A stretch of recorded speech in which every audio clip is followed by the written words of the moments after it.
These, all of these रहेगा correct answer, all of these रहेगा इसका करेक्ट आंसर। कल 3 दिन ऑब्जर्व किए जाते हैं, इंटरनेशनल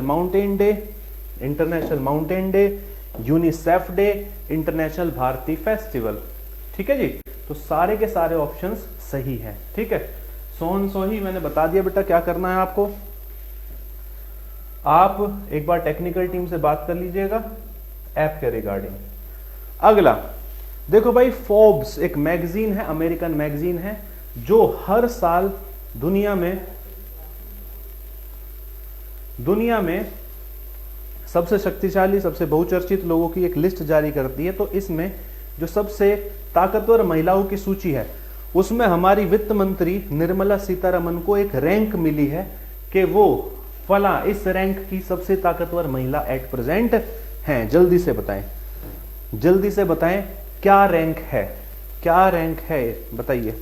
निर्मला सीतारमन जो कि भारत की वित्त मंत्री है, क्या रैंक है इनकी इस सूची में, फोर्ब्स 2020 लिस्ट में इनकी क्या रैंक है? जल्दी से बताएं। 11वीं रैंक है, 21वीं, 31वीं या फिर 41वीं? जल्दी से बताएं।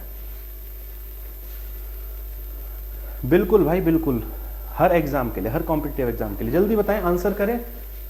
आवाज नहीं आ रही भाई, ऐसा तो नहीं होना चाहिए, आवाज तो बहुत बढ़िया आनी चाहिए आपको। लो इधर चेंज कर लेते हैं, बहुत बढ़िया। आर्मी लवर ने बिल्कुल सही दिया, पहला इसमें मिला है एंजेला मर्केल को और निर्मला सीतारमन को मिला है 41वां स्थान, 41वां स्थान मिला है निर्मला सीतारमन को। कमला हैरिस तीसरे नंबर पर रही है इसमें। चलिए आगे बढ़ते हैं, नेक्स्ट क्वेश्चन ये रहा आपके सामने, इसे बताएं। Which dance form has been given as an Olympic game status recently? 2024 Paris Olympic में नया गेम ऐड हुआ है, तो बताएं कौन सा वो गेम है, कौन सी डांस फॉर्म है जिसे गेम का दर्जा देकर 2024 में होने वाले पेरिस ओलंपिक में शामिल किया जाएगा। फिलहाल 2020 के ओलंपिक टोक्यो में होने थे, जो कि आगे बढ़ा दिए गए हैं, जो अब 2021 में होंगे अगले साल। बताइए, popping, locking, salsa, break dance या फिर जुम्बा, किसे शामिल किया गया है? किसे शामिल किया गया है ओलंपिक गेम्स में नए गेम के तौर पर? डेब्यू गेम होगा 2024 में, जल्दी बताएं। तो आपको बता दूं, ब्रेकिंग के नाम से, किस नाम से? ब्रेकिंग, ब्रेक डांस नहीं रहेगा इसका नाम क्या रहेगा? ब्रेकिंग।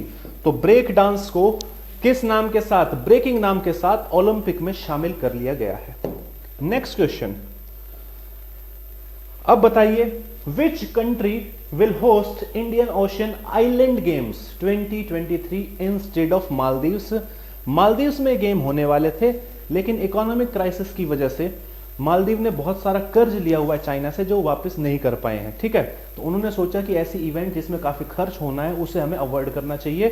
तो इसके स्थान पर, मालदीव्स के स्थान पर बताओ कहां होने जा रहे हैं Indian ocean island games? Island games ध्यान रखना, इसमें सिर्फ वही पार्टिसिपेट करेंगे जो इंडियन ओशियन के आइलैंड नेशंस हैं। ठीक है, बताइए, जल्दी बताइए कहां होंगे? क्या वो भारत में होंगे, मेडागास्कर में होंगे, श्रीलंका में होंगे, कोकोस द्वीप? अगर कोकोस द्वीप आप नहीं जानते, इंडियन ओशियन में ही अंडमान निकोबार के नीचे, काफी नीचे है, ऑस्ट्रेलिया के नजदीक पड़ते हैं, ऑस्ट्रेलियन टेरिटरी है कोकोस आइलैंड्स। ठीक, तो बताएं कहां पर होने जा रहे हैं? आंसर दें जल्दी से। सौरभ का सही है, सौरभ का आंसर बिल्कुल सही है, मेडागास्कर।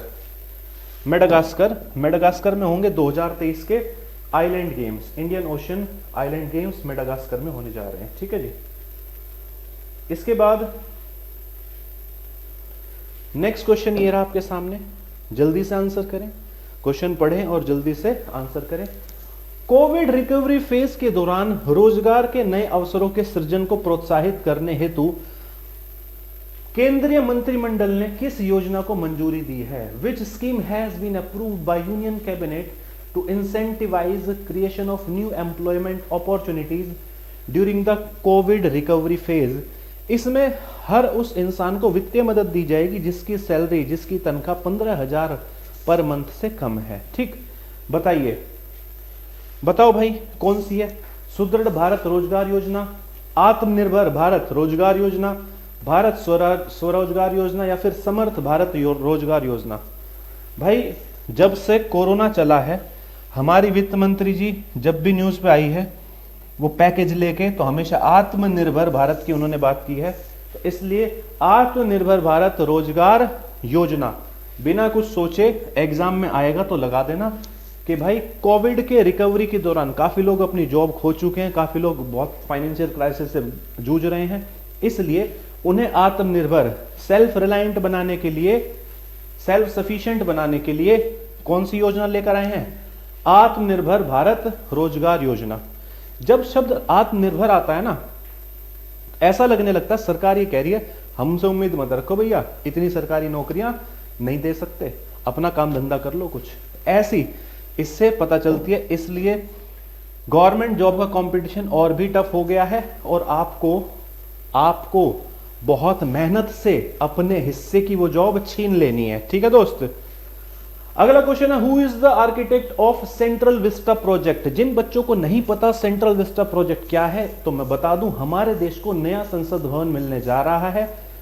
कल नहीं परसों 10 दिसंबर को इसका शिलान्यास और भूमि पूजन हो चुका है, जो हमारे प्रधानमंत्री ने किया।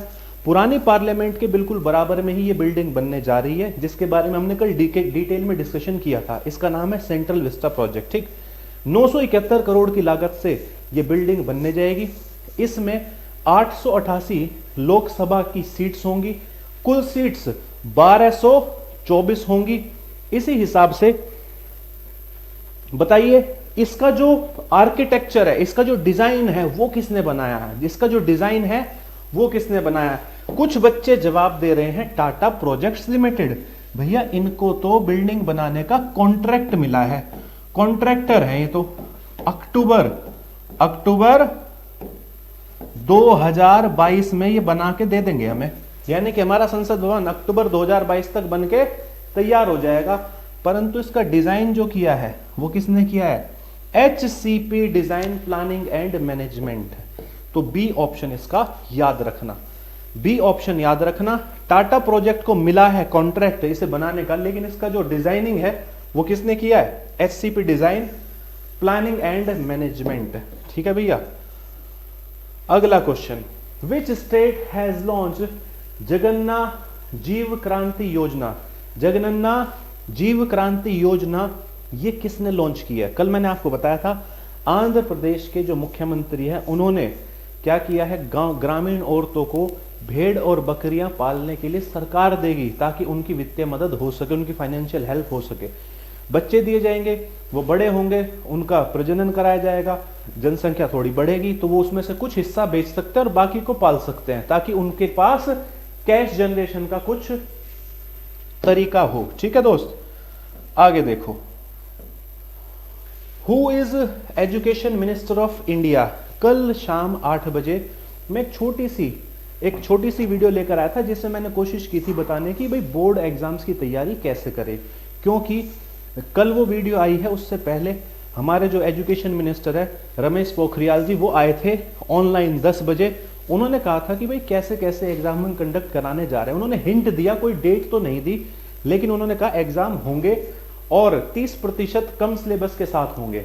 ठीक है, तो हमारे जो एजुकेशन मिनिस्टर है, ह्यूमन रिसोर्स डेवलपमेंट मिनिस्टर है, HRD मिनिस्टर है, वह है रमेश पोखरियाल जिन्हें निशंक भी कहते हैं। नरेंद्र सिंह तोमर, भैया नरेंद्र सिंह तोमर भी काफी चर्चाओं में चल रहे हैं क्योंकि फार्मर्स कर रहे हैं एजिटेशन, धरने पर बैठे हैं। और एग्रीकल्चर मिनिस्टर हैं नरेंद्र सिंह तोमर। अमित शाह, आप में से ज्यादातर बच्चे जानते होंगे, हमारे गृह मंत्री हैं। और राजनाथ सिंह फिलहाल रक्षा मंत्री। ठीक है जी, आगे बढ़िए। अगला क्वेश्चन, इसका answer, who is the president of Turkey. तुर्की के प्रेसिडेंट कौन है? तुर्की के प्रेसिडेंट कौन है? Mohammed bin Salman, Hassan Rouhani, Recep Tayyip Erdogan या फिर महातिर मोहम्मद। फिलहाल इन तीनों में से ये तो सत्ता में ही नहीं है, ये पहले हुआ करते थे इंडोनेशिया के प्राइम मिनिस्टर। इनकी बात करें तो ये डी फैक्टो रूलर है लेकिन खुद से रूलर नहीं है, ये क्राउन प्रिंस है। क्राउन प्रिंस समझ आता है, यानी कि राजा के बाद जो अगला राजा बनेगा उसे कहते हैं क्राउन प्रिंस। और ये सऊदी अरब के क्राउन प्रिंस है मोहम्मद बिन सलमान। हसन रूहानी की बात करें, ये ईरान के प्रेसिडेंट हैं। तो बचे कौन? रेसिप तैयब अर्दगान। तो ये है भैया तुर्की के प्रेसिडेंट। क्यों बता रहा हूं ये खबर? क्योंकि इन्होंने मुलाकात की थी अजरबैजान से। अजरबैजान में जाके वहां की जो कैपिटल है, कौन सी है भैया कैपिटल बताना जरा, अजरबैजान की कैपिटल कौन सी है? क्या अंकारा है? भैया अंकारा तो तुर्की की है। टर्की। क्या इस्तांबुल है? नहीं भैया, इस्तांबुल एक बड़ा शहर है, फेमस शहर है, लेकिन ये राजधानी नहीं है।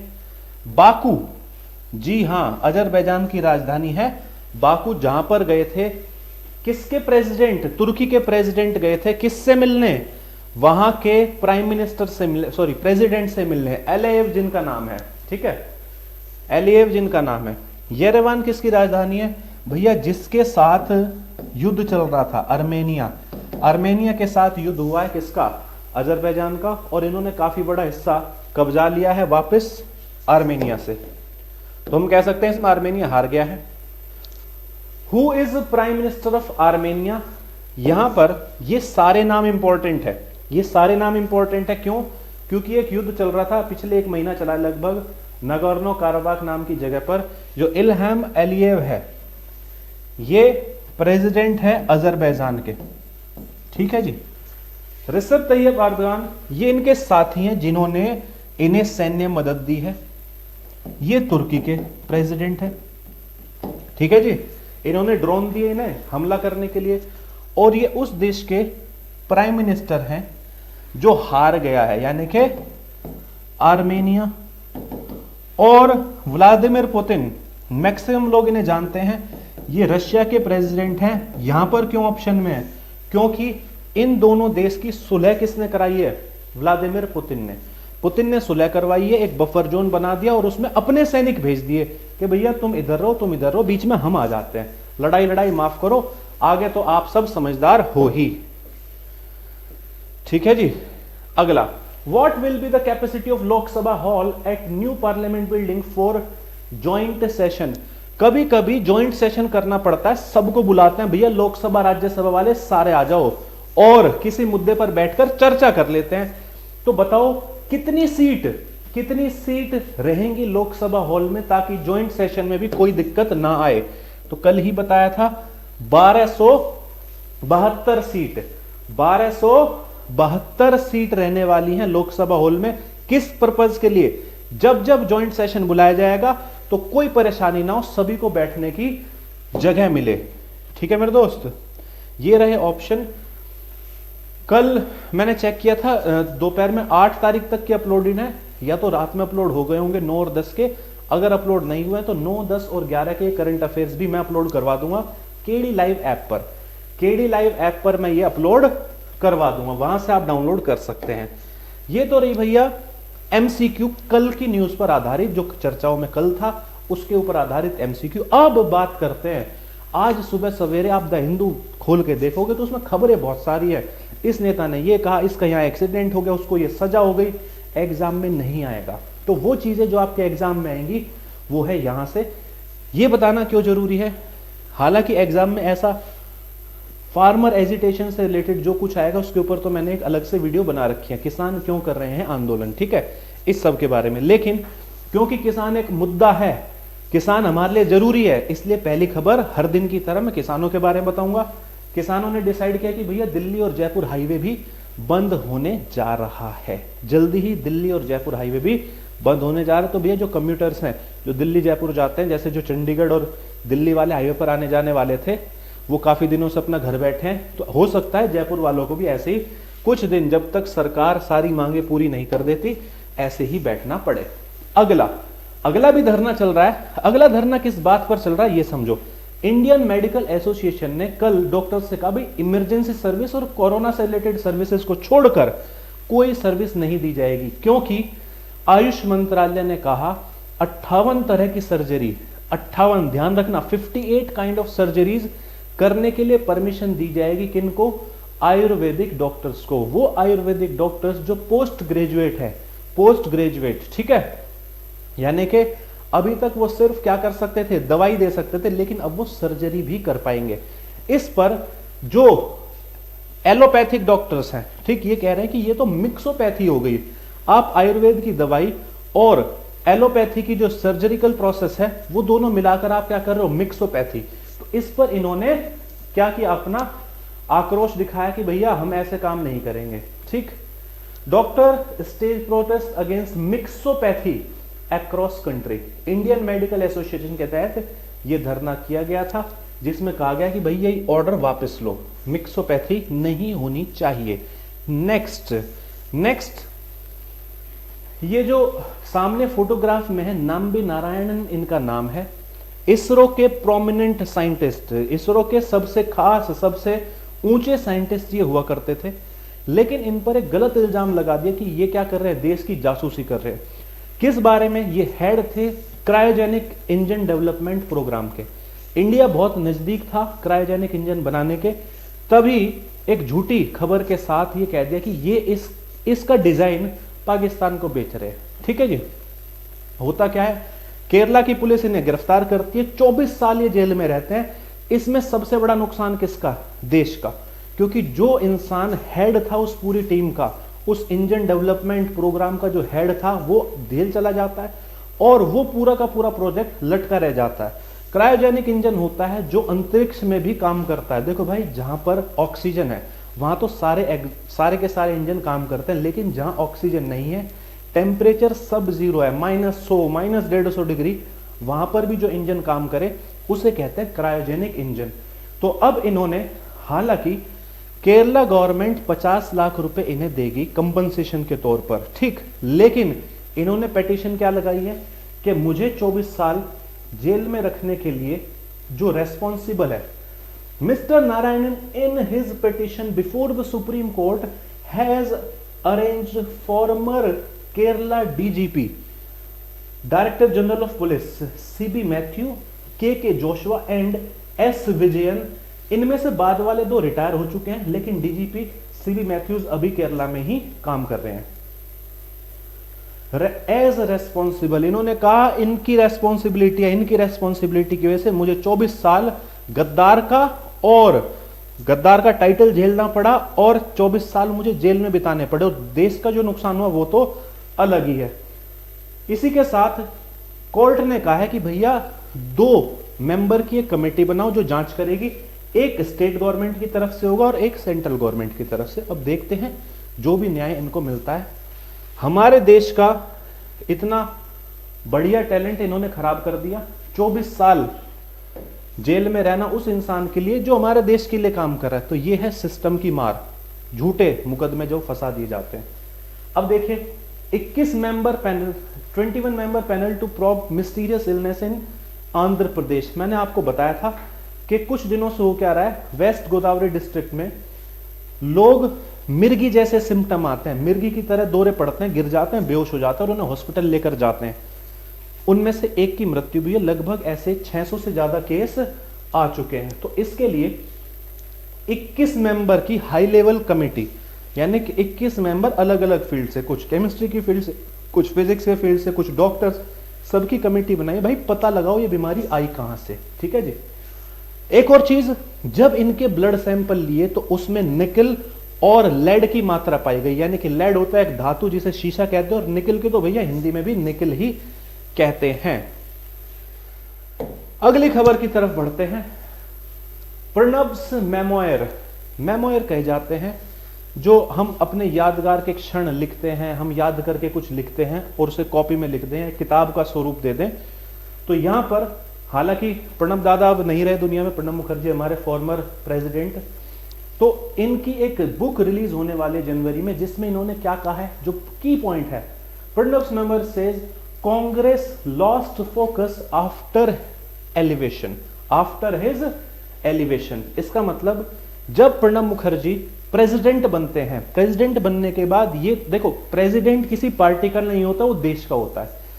एक बार प्रणब मुखर्जी बन गए प्रेसिडेंट तो पार्टी से उनका नाता खत्म। अब ना उसकी नीति में वो शामिल होंगे, ना सलाहकार होंगे, कुछ नहीं। उन्हें देश के हेड हैं, देश के लिए सोचना है, किसी पार्टी से अब उनका कोई संबंध नहीं, पूरा देश उनके लिए बराबर है। वो तो चले जाते हैं प्रेसिडेंट बनकर।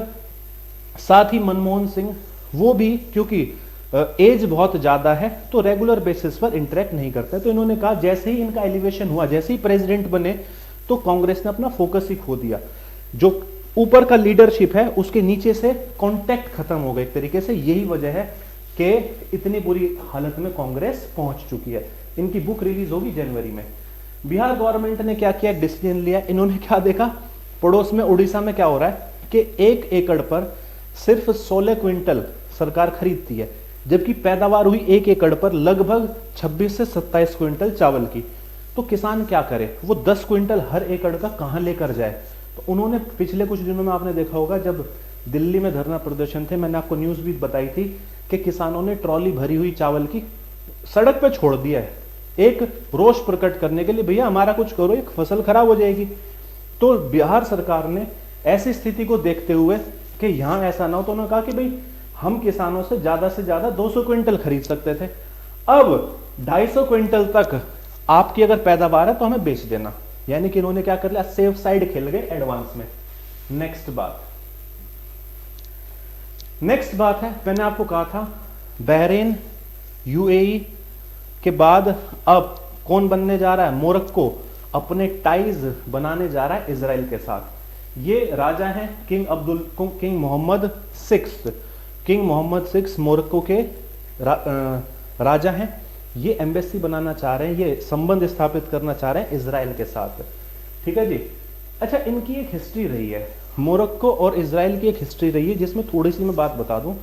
इनके पहले जो राजा थे, इजराइल की खुफिया एजेंसी ने उनकी मदद की थी किस काम को करने में, उनके विरोधी को मारकर और सत्ता बचाने में। पहली बात 1965 में जब अरब लीग का मतलब अरेबियन कंट्रीज सारी मोरक्को के एक होटल जो कि कैसाब्लांका नाम के शहर में था, वहां मीटिंग करने गए कि भाई इजराइल पे हमला कैसे करना है।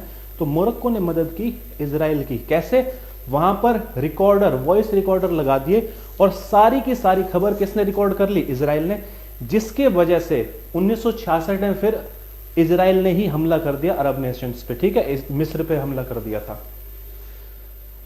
अगला देखिए, ये खबर है, ऑब्वियस सी बात है, अमेरिका की 2 मेजर पार्टी है, रिपब्लिकन और डेमोक्रेट। डेमोक्रेट से ही आते हैं बराक ओबामा, जो 2 बार राष्ट्रपति रहकर जा चुके हैं। रिपब्लिकन पार्टी के हैं डोनाल्ड ट्रंप, जो अभी लगभग कुछ और दिन, जनवरी तक वो क्या रहेंगे, वहां के प्रेसिडेंट रहेंगे। उसके बाद जो जो बाइडेन है वो प्रेसिडेंट बन जाएंगे। क्योंकि डेमोक्रेट है जो बाइडेन भी, तो ऑब्वियस सी बात है जो पुराने पोस्ट पर मेंबर थे उन्हीं को लेकर आ रहे हैं, क्योंकि वो ट्रस्टवर्दी है, उन्हें एक्सपीरियंस है। तो इन्हीं में से एक नाम है सुजैन राइस। ये पहले बराक ओबामा के साथ काम कर चुकी हैं, नेशनल सिक्योरिटी एडवाइजर रही हैं। अब इन्हें बनाया जा रहा है white house domestic policy council director. तो कहने का मतलब यह है, नया जो बाइडेन का जो मंत्रिमंडल होगा उसमें ज्यादातर चेहरे वही होंगे जो पहले बराक ओबामा के टाइम पर हुआ करते थे। ठीक है दोस्तों। नेक्स्ट बात, ये आपको बताया था ब्रिटेन यूरोपियन यूनियन से अलग हो गया था। ठीक, ब्रेक्सिट जिसको बोलते हैं, Britain getting exit from European union. European union की कॉमन करेंसी हुआ करती है यूरो, और ब्रिटेन की है पाउंड स्टर्लिंग। तो इन्होंने क्या पाया, ब्रिटेन को लगा कि इन्हें इस यूरोपियन यूनियन में रहने का फायदा तो कुछ नहीं है, नुकसान हो रहा है। ठीक, तो इन्होंने पिछले साल यहां से एग्जिट कर लिया। 1 साल का रखा गया ट्रांजिशन पीरियड, जो अब 31 दिसंबर को हो जाएगा खत्म। अब ये सोच रहे हैं कि क्या होगा 31 दिसंबर के बाद, अगर ब्रिटेन से फ्रांस में, जर्मनी में कोई सामान भेजना होगा उस पर क्या टैक्स लगेगा, वहां से ब्रिटेन में कोई सामान आएगा उस पर क्या टैक्स लगेगा। तो इस पर डील नहीं बन पा रही है। यूरोपियन यूनियन में ट्रेड फ्री एग्रीमेंट है, कहीं से कहीं सामान भेजो, कोई दिक्कत नहीं, मिल बांट के सब शेयर कर लेंगे। ठीक है, तो ये कह रहे हैं कि मुझे ऐसा लगता है, बोरिस जॉनसन कह रहे हैं कोई डील वील नहीं होने वाली। हालांकि जो यूरोपियन यूनियन की सेक्रेटरी आई थी उन्होंने कहा था कि कुछ बड़ी सी डील होने वाले, तो इन्होंने मजाक में कहा यार वो बड़ी सी चीज मुझे दिख तो नहीं गई, कौन सी डील की बात कर रहे हो आप। ठीक है, नेक्स्ट, ये भैया मधुशाला जाने वालों के लिए खबर है, कैसे ये मिलकर लूटपाट मचा रहे थे पिछले 4 साल से। अवॉइड गेटिंग कॉट, ये एक टाइटल कहां से उठाया, ये टाइटल उठाया इन्होंने यहां से, we should avoid getting caught. इसका मतलब हमें पकड़े जाने से बचना होगा। ऐसा कौन सोचता है? जिसने कुछ गलत किया हो, जिसे लगता हो कि ये क्राइम है और हमने कर तो दिया, बस अब हमें क्या करना है, इससे बचना है। तो इंडिया में जो सबसे बड़ी 3 कंपनी है बियर बनाने वाली, Carlsberg, SAB Miller and India's United Brewery, 90% से ज्यादा बाजार इन्हीं बियर्स का है। ये क्या कर रहे थे, आपस में व्हाट्सएप ग्रुप बना रखे थे, हाँ जी आज का रेट 150 है, एक काम करते हैं 20-20 रुपए बढ़ा देते हैं सारे, क्योंकि लोगों के पास ऑप्शन ही नहीं होगा तो क्या करेंगे, खुद बताओ, वो कहीं और जा ही नहीं सकते, तो सेल इन्हीं की होगी, प्रॉफिट भी इन्हीं का होगा। तो यहां पर हो जाती है न्यूज खत्म। इसको करते हैं छोटा, थोड़ा सा बच्चों मैं आपको बता देता हूं। एक तो ये बैचेस हैं जिनके भाई बहन छोटे हैं, बोर्ड के एग्जाम में दे रहे हैं, खासतौर पर 12वीं में और साइंस साइड से पढ़ रहे हैं, तो वो इसका बेनिफिट उठा सकते हैं। फिजिक्स और केमिस्ट्री क्लासेस शुरू होने जा रही हैं 14 तारीख से, 14 दिसंबर से, तो इसमें एनरोल करा सकते हैं। पूरा सिलेबस कराया जाएगा फिजिक्स और केमिस्ट्री का, जो मैं खुद कराऊंगा क्योंकि मेरे ये दोनों सब्जेक्ट्स हैं, ठीक है जी। अगर किसी को सिर्फ किसी इंडिविजुअल सब्जेक्ट में तैयारी करनी है, जैसे फिजिक्स में करनी है, तो इंडिविजुअल परचेज कर सकता है, और अगर सिर्फ केमिस्ट्री में करनी है तो वो भी इंडिविजुअल परचेज कर सकता है। तो ये छोटी सी बात थी, बाकी आपसे 2-4 बातें कर ली जाए। जय जवान जय किसान, बिल्कुल कपिल भाई, जय जवान जय किसान है। ओके पद्म भूषण, चलिए जी, थैंक यू। अच्छा कोई दिक्कत नहीं बच्चों, आप ही के लिए अवेलेबल, टेंशन नहीं, बस थैंक यू की जगह पर आप शेयर करें, that will be much beneficial, ठीक है। सर कुछ दिनों में एसएससी स्टेनो के पेपर हैं और किन टॉपिक्स पर फोकस रखें? डियर श्वेता, मैं बताता हूँ, डिपेंड करता है आज आप किस लेवल पर खड़े हुए हैं, किस तरह की आपकी प्रिपरेशन है। First you need to analyse yourself, ठीक है, उसके बाद डिसाइड करें किन टॉपिक पे फोकस करने की जरूरत है, जो वीक है उन पे ज़्यादा फोकस करने की जरूरत है। और बच्चों अगर आपको लगा हो कि ये सेशन वर्थ था टाइम स्पेंड करने का, तो इसे लाइक जरूर करें, और अपने दोस्तों तक, आपके घर में कोई छोटे भाई बहन होंगे उन तक भी भेजें, क्योंकि आने वाला टाइम और टफ होने वाला है। पहले होता था कि भाई पिछले 3 महीने 6 महीने 4 महीने के करंट अफेयर से काम चल जाता था, लेकिन अब वो जमाना नहीं रहा, हो सकता है 6 महीने की जगह 1 साल, 1 साल की जगह 1.5 साल, अब से करेंगे, धीरे धीरे हैबिट में आ जाएगा। मैं चाहता हूं कि आप हर दिन person of the year Gitanjali Rao kid of the year बना है भाई, sports person of the year बने हैं, पहलवान है हमारे बजरंग पूनिया, ठीक है जी। चलिए अब दीजिए इजाजत, मिलते हैं अगले सेशन में इसी तरीके से। लेकिन मैं ये जरूर चाहता हूं कि आप इस हैबिट को बनाएं, डेली न्यूज जरूर पढ़ें, और चटपटी खबरें नहीं, इसका अफेयर उसके साथ चल रहा है, उसकी लड़ाई उसके साथ होगी, भैया ना, वो नहीं, जो आपके मेंटल डेवलपमेंट के लिए काम के और नॉलेज के लिए सच में काम के, ठीक है भाई। चलिए थैंक यू वेरी मच, धन्यवाद, आपका दिन शुभ रहे, ऑल द बेस्ट।